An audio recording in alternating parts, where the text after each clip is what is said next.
mga bashers. Tunay ang kanilang dala, katotohanan talaga. Sabihin nyo, ibiyan sa kanilang uubra. Mga Hi guys, this is DJK na Mike.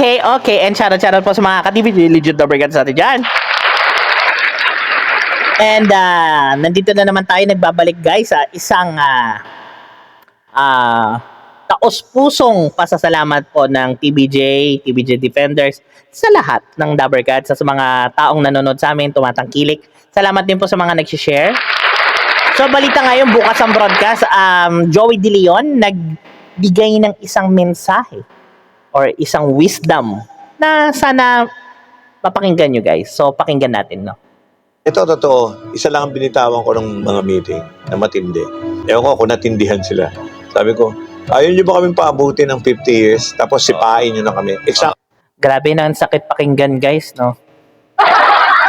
Parang ang sakit pakinggan na yung parang ikaw pa mismo magsasabi na ayaw nyo ba kami paabutin ng 50 years sipain. Parang I don't deserve ganun. Yung parang hindi nyo po deserve, no?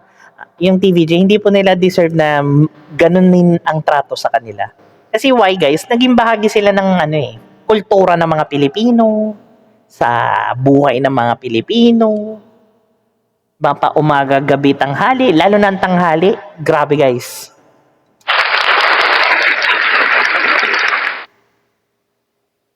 Forge ko yan. Pero pinasipa namin sarili namin. Parang gusto mo nang sabihin pwede ba pag natigo kami, kalimutan nyo na yung rest in peace? Diba? Grabe na guys, no? Yung sinasabi po kasi ni Joey De Leon guys is talagang galing sa puso po na tanggalin nyo sa isip, yung pag namatay sila, huwag nyong isipin na nawalan tayo. Yung rest in peace, kumbaga kung tawagin, no? Kahit sino yan guys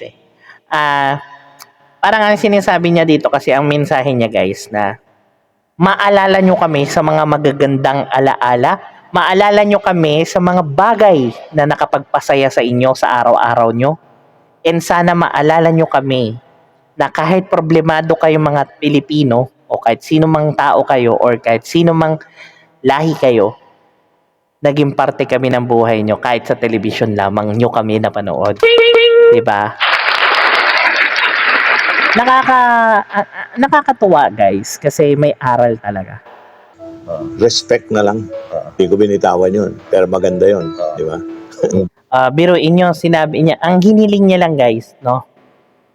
Sabi niya, parang baga, okay, wag nyo na kaming sabihan ng rest in peace. Pag namatay pag namatay lang. Pero parang ang sinasabi niya dito, yung respeto na maalala natin sila.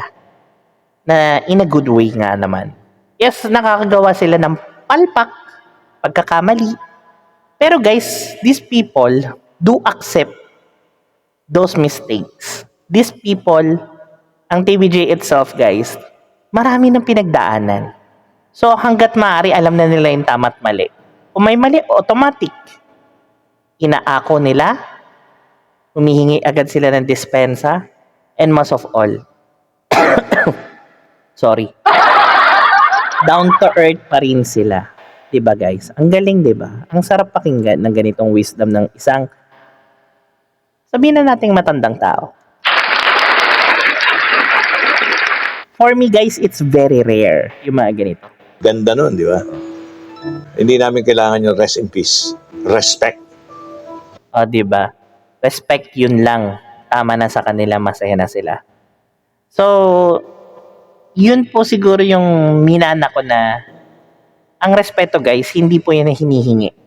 Kusa pong binibigay. So, in my part, kusa kong binigay sa kanila. Alam nyo bakit? Kasi, naging parte sila ng buhay natin. Hindi mo naman kailangan pilitin ng isang tao na ibigay sa iyo ang respect kung hindi talaga pwede sa iyo or hindi nila talaga ibibigay sa iyo. Pero sa akin guys, I do give the respect to the right people na alam kong they deserve that respect. Pero sa mga minsan hindi natin mabigyan ng respect, depende po kasi yan sa pakikitungo nyo at sa ugali. Kaya ako guys, nasubaybayan ko kasi ang TVJ since bata ako. Kaya yung respect ko talaga sa kanila, parang respeto na rin sa mga matatanda talaga. So sana po guys, tularan natin to yung good deeds kung tawagin.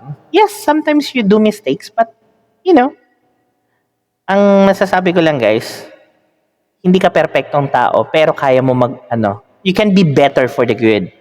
Diba? For the next day to come, for the next years to come, which is, eto na sila ngayon guys. Yung mga iconic nating TVJ, no? Sana supportahan natin at salamat po sa mga nanood and sana po marami kayo natutunan. This is DJK na may K, okay. And share po sa lahat. And please don't forget to like and subscribe to my channel and click the notification bell. Pakiclick na rin po yung mga TVG Defenders. Nandyan po yung link nila down below. Always be kind, be yourself, be authentic, and be organic and be original. This is DJK na my K, okay. Have a blessed day. Masaya.